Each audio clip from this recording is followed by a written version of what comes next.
like a puzzle, you know, a maze where you have to find all your lecture locations. You will get to know parts of the campus nobody's ever seen. We don't know yet, you know, how many people will subscribe to this course. I like to do kind of group work. This is obviously very difficult to do in a setting like that. So let's see how it goes. Let's see how the course numbers look at the end of the week. Let's see what the flexibilities are within the university system. Assume at the moment we stay here, but I will explore, okay? I will explore. So, I'm Martin Kretschmer. I'm, as you can probably hear, German. And there are quite a few Germans in this room, but I think we stick rigorously with English. And what we do is in English, so no worries there. This is your very first lecture, and I assume some of you have known each other. Some have met, you know, through going on tours and going through induction. But I have no idea who I have in front of me here.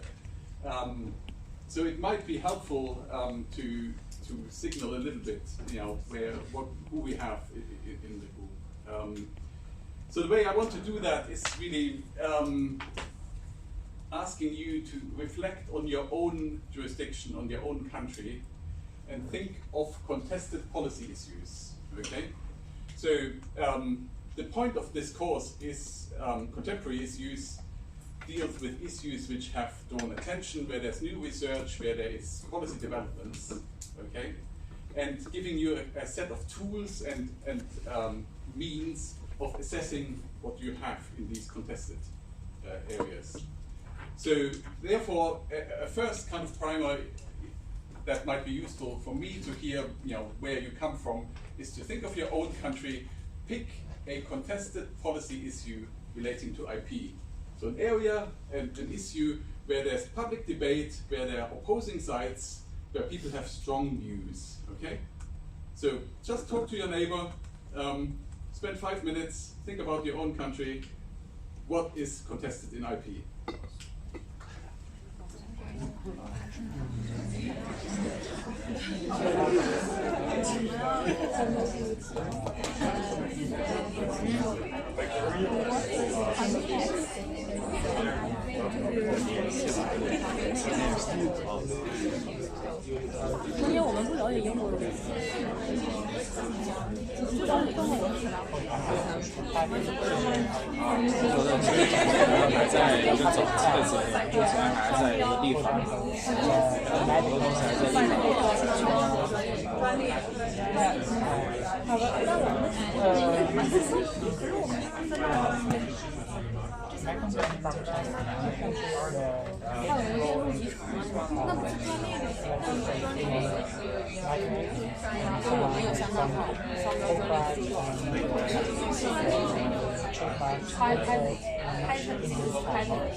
Everyone has the right to download it. It may be from the author's right.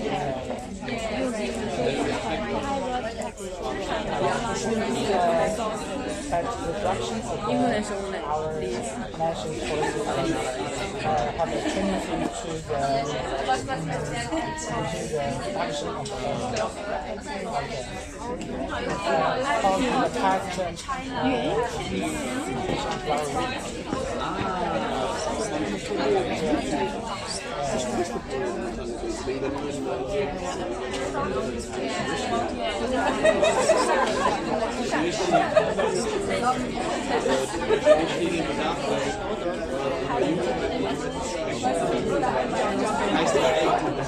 exception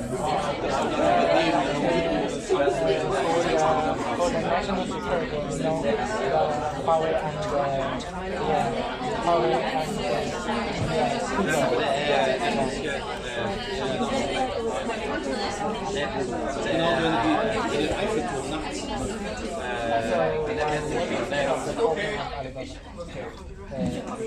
So, I'm sure you found something controversial going on. Anybody wants to volunteer one? Otherwise, I pick.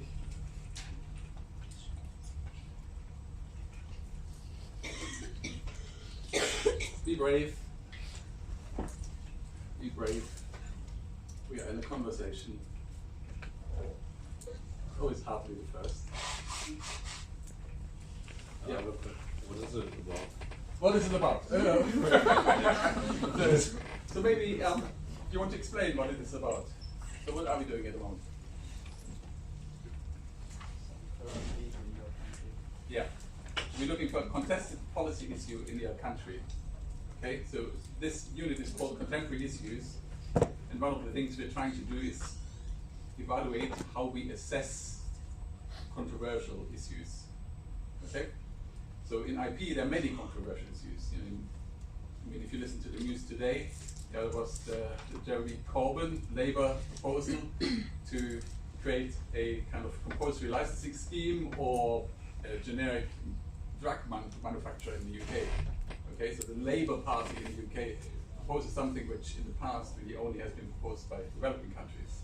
Okay, so that's one issue, but I mean, it's just because I've switched on, you know, the news this morning. So, any other? Yeah. I'm from Germany, and I think one contested issue in Germany is maybe the streaming platforms. Streaming platforms? Because we have a lot of them. Yeah. I mean, people say that the platforms for just movies being in the cinema right now, they're like maybe more illegal or more likely to be illegal than just streaming platforms for series, for example, which are actually going on TV. Mm-hmm. Okay, so and what is the kind of intervention, you know, which is? Well, of course, people say, I understand that for the cinema, because people won't go to the cinema and buy their tickets, which is not good for the economy. So they. But what would be the IP law kind of intervention? So there's contested issue. You know, should platforms pay or not, or how are they licensed, are they authorized? Okay, so what's the intervention of IP law, which is controversial? There is, I mean, obviously. That people shouldn't be allowed just to stream stuff without licenses. So a simple one would be just enforcement. Okay, you could increase the penalties for unlawful, you know, use. I mean, just that's a very simple one. Okay, you just go on for enforcement. Another one, which is really, you know, very controversial in Germany, is so-called Article 17 of the European Copyright Directive. So this changes the way the liability of platforms is arranged. So at the moment, you know, the regime in Europe is pretty much like this in the US and in much of the world. Is the platform is not liable for the content uploaded by the user. Okay, but the proposal in Article 17 is to change that. Okay. So if you do that, then uploaded content now has a different status for the platform which communicates it. Okay, so liability for user uploaded content. Okay, so here you've got the issue, and here you've got two IP responses to the issue. Okay, so more another country.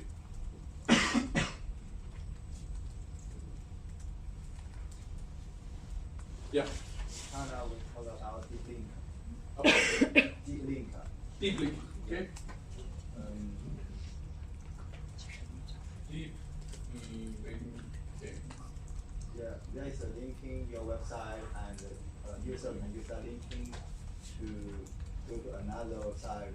Maybe a website has copyright, maybe a website don't have the copyright, while other copyright. and whether the website use deep linking, whether it that, and some website use that will below some advertisement or something they can earn money of. They can earn money of the website have the copyright. Yeah. Okay, so you've got essentially the first website which has advertising, Yeah. monetizes content which they embed, which comes from somewhere else. Okay. Yeah. So again, okay, it's in a way it's a similar thing to streaming platforms in that there's content available which is valuable on the website. People want to see. There's some money made from it for advertising, and there's Well, some people want to get paid, I assume. yeah,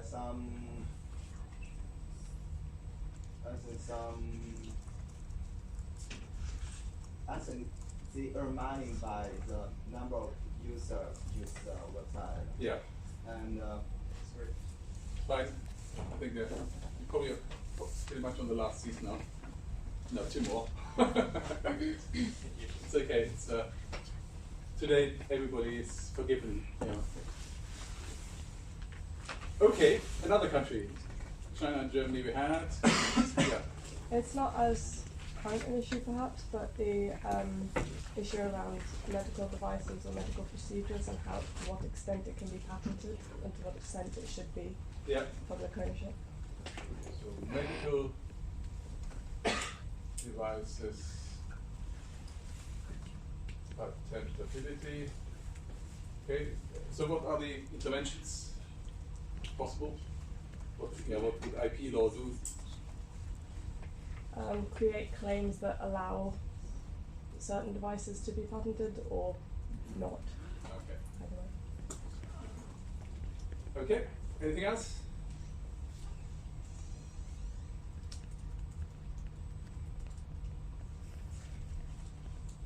Be brave. Be brave. Yeah. I'm not sure if it's really intellectual property or immaterial property, but there was an issue last year in Germany about parents inheriting their child's Facebook account. Okay. And it was handled just with normal inheritance law, not IP law. Call that digital assets after death. So that probably would be the IP dimension, but obviously there are many other, there are many other. Okay, more? There's child pornography on blockchain software. Okay. So, child porn. So what's the intervention here? To introduce a intermediary that checks the software, not being possible that you actually put such content into a blockchain. So, okay. So one of the issues with blockchain is that you normally don't have an intermediary. So exactly. no one There's no actually intermediary. checks So the content, but yeah. So, who would be the target of your intervention? That's so. you actually have to privatize the blockchain rather than go Okay. through a public blockchain. Okay. It is like open source, because the problem of open source is that everyone can actually amend the software and can put like whatever content they want into it. Okay, so this, if it's a regulation from blockchains directly, it's probably not an IP intervention, but it's one which has a similar effect, I assume, to a let's say invention on there's undesirable content there, which society doesn't want, probably not for IP reasons, but for other reasons, and how do you remove it, okay, or how do you regulate it? So, but that's another, I think, very important point. So IP interventions don't happen in isolation. So while you're studying intellectual property, if you look at it from a society's perspective, it's one intervention among many other possible interventions. And as a student, if you want to articulate later in the policy world, or if you work for an NGO, or you work for government, you work for a company, you need to understand your arguments in that context. That it's not only the triangle point relating to copyright law or relating to patent law which will carry the day. Okay, so some countries which haven't spoken. Yeah. Yeah, I think there is a big problem in China about the copyright law and the patent law. The patent law is legislated in the 1985 in China, and also the copyright law is 5 years older. But the copyright law is have a tendency to protect the authorship, the ownership of the author.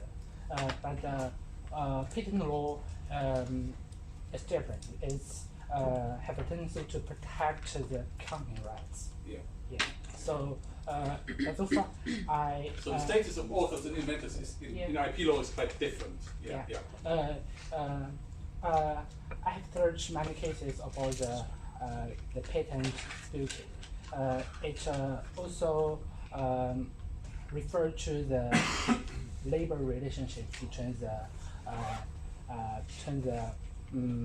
inventor and the company. Their relationship to use and to what extent what the scope of the right can the inventor to use this patent. Yeah, and also I refer to some trade secret protection. Okay. Thank you. Good. Okay. So I think you've got a bit of the flavor of what we are trying to do is we try to give you a range of issues and then a way of looking at them. The first 3 seminars will be given by myself, and they focus really on the work of the Create Center. So the Create Center is one of the leading research centers in this field, in the digital economy field, and we're looking mostly at creative industries and the future of creative production. Copyright information law is the core, but there software patents comes into it, and trademarks, trade secrets come into it as well. So that is the beginning. So I do the beginning of the course, and then a young colleague who is excellent, we've just appointed from the University of Oxford, will take over most of the course. And you will have seen some of the issues which are flagged up in the schedule. So if you looked at the schedule, there's a list where you can see what in each seminar will be done. And then there will be another contributing lecturer who will look at copyright policy in Europe, and I might pop in and out throughout the 2 semesters. So what you will be expected to do is produce an essay which shows that you can evaluate a policy issue. Okay, so that is the assessed written work. It's an essay where you show that you can evaluate a policy issue. And the policy issue can be chosen by you. So that's one of the nice things. So in a way, it's almost like a mini dissertation. Okay, so you have some we will have to approve it. We have to make sure that we get a good range of contemporary issues. But you can choose the issue on which you want to write. Okay, and there will be, towards the end of semester 1, there will be 2 sessions where you present these back to class. Okay, so we allocate the issues, and then you present back to class in a bit like what you've done just now. You have to explain what the issue is, why it's contested, what are the possible interventions, and how do you work out whether one of the options is better than the other. So that's roughly the structure, and then there's an exam at the end, and the exam will cover issues which we have discussed in class. But there's no attempt really to trick you, so it will be pretty clear what the range of issues are which will appear in the exam. So, any questions really on the structure of the course and what you might expect? Quite happy to dive in? Yeah? Okay, so what I will do now is I will present for probably 40 minutes a new piece of research we just conducted, which is policy relevant. And it's policy relevant,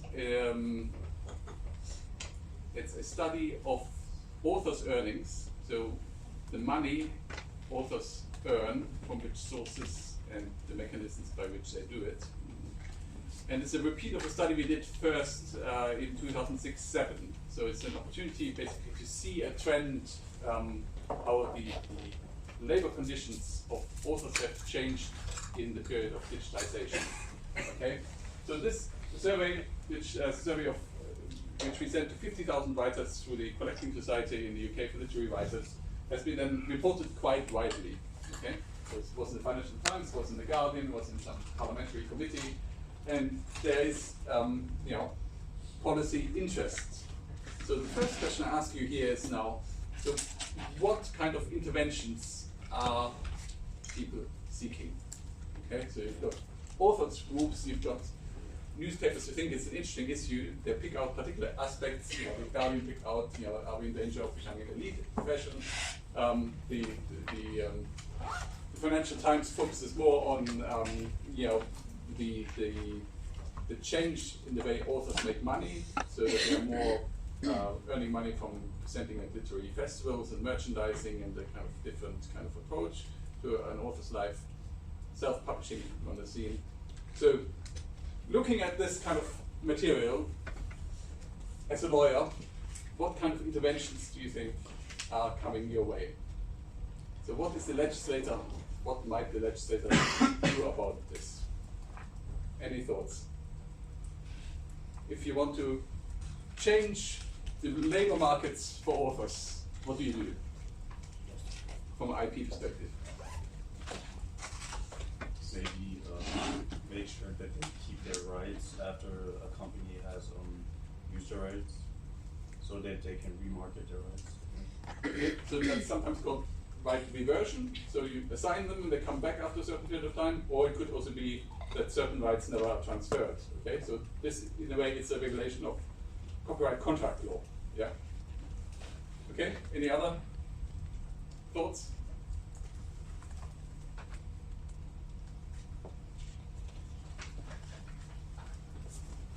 Maybe to ensure that writers are paid in advance to reduce the risk of not getting any money. Okay.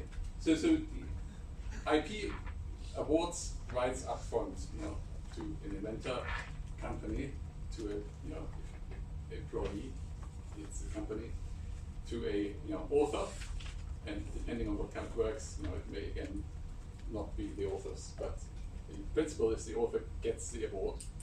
So then the next step is, how is this exclusive right dealt with in the market? And that's a question of bargaining and risk allocation. So can we interfere as legislators in that bargaining?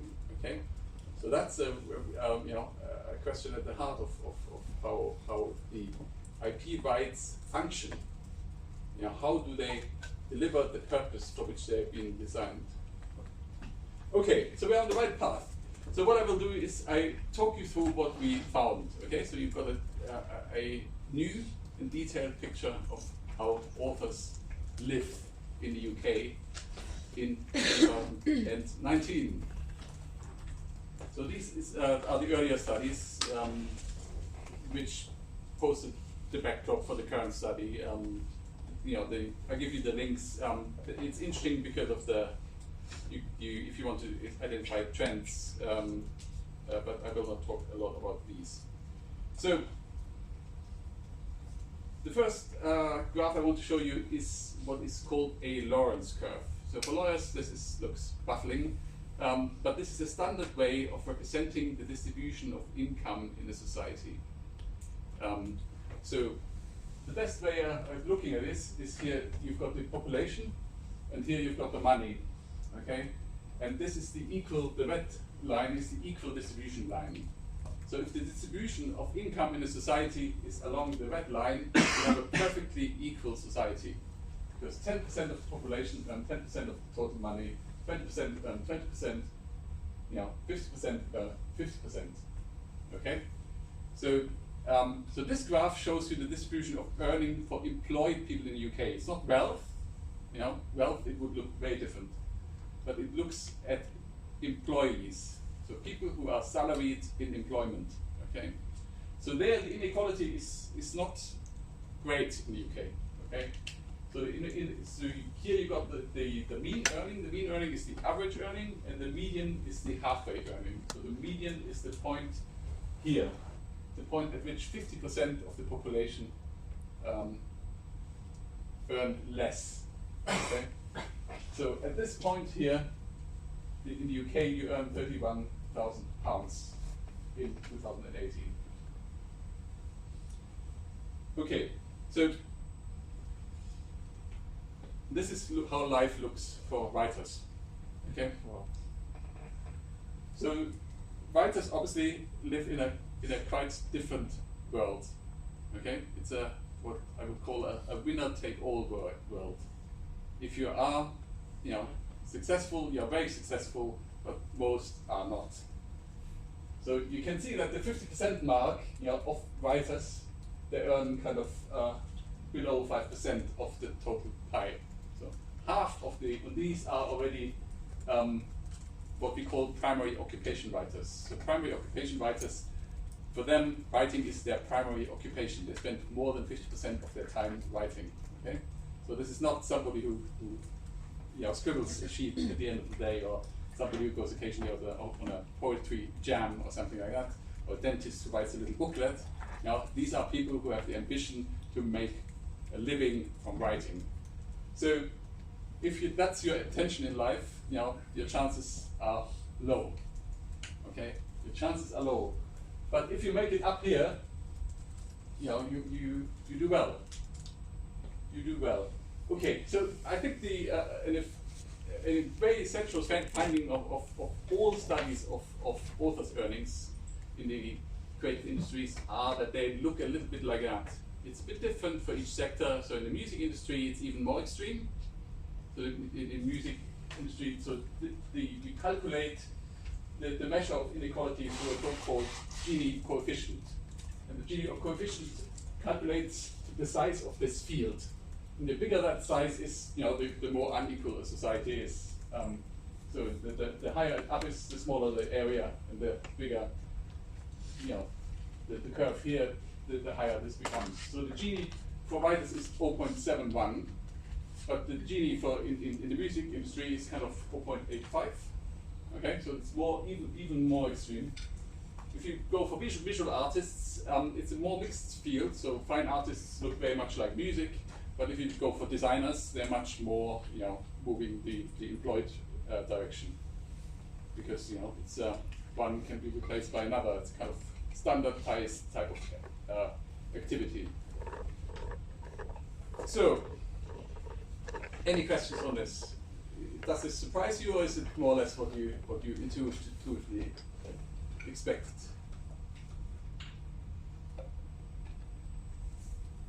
Is there any way of factoring in the number of works produced, or is it sort of the amount earned per piece produced? So this is basically a labor market approach. So you look at basically the annual income derived from your labor.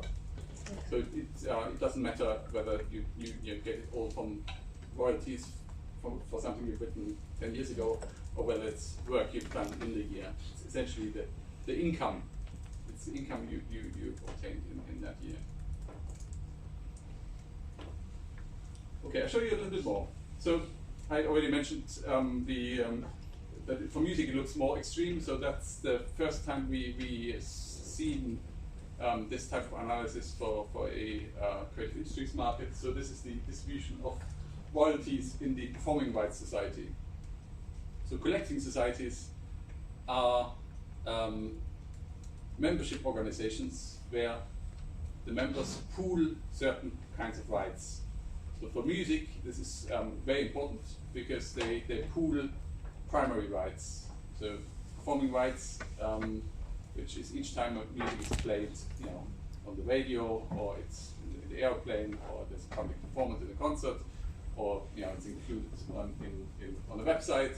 So all the performing right is implicated in all of these. So these performing rights for music are pooled by the composers in the collective societies, and accounts about for half of their income. So that's quite exceptional. So music is very different than film. So film doesn't have any collecting societies. So there are no rights pooled by the screenwriters or by the actors or by the directors. They're all individually negotiated. Okay, it's an exclusive right, and they end up in the hands, of the production companies. So the production company pools those rights. So what we see here is essentially the distribution of earnings just for performing rights in music. So each time music is being played in public, whether it's done through a communications channel or live. And here the distribution is really quite extreme. It's already 20 years old, and it's very hard to get these numbers. So these numbers were extracted through a competition inquiry. So that's another interesting lesson here. So while these figures matter for policy, we decide as a society, IP policy should look this way. Often you don't have the right data to assess what you're trying to do delivers what you want to achieve. And competition law is one of the few areas of law which has actually tools which can extract these data. So if there's a competition inquiry because there's a suspicion of an abuse of dominance, then this kind of stuff is suddenly possible. But it would help us for many other areas of legal design. Okay, so this really just explains again how Lorentz curve operates. I load this up, and you will not be examined on economic analysis, so don't worry. But it's useful to understand the language and the way it is presented to you. So while the first big finding was, okay, so writers are still living in this kind of winner-take-all world. It hasn't changed dramatically. The Lorentz curve for writers. A big change is in the amount of money earned at the medium point. So here are the three studies. The 2006 I did myself. The 2014 was done by Queen Mary. The 2018 is the one which I gave you the link to, and it says here real term adjustments. So this is if you look at the power money has to buy. Okay, so obviously £3,000 in 2006 is worth more than £3,000 now, because there's been inflationary pressures since. So what one does in policy work is you always have to adjust the numbers for the inflation, and then you arrive at what is often called real terms. So that's the value the money would have had now. Okay, so you translate the 2006 money into the equivalent now. So what we see here is a pretty dramatic drop in earnings. So the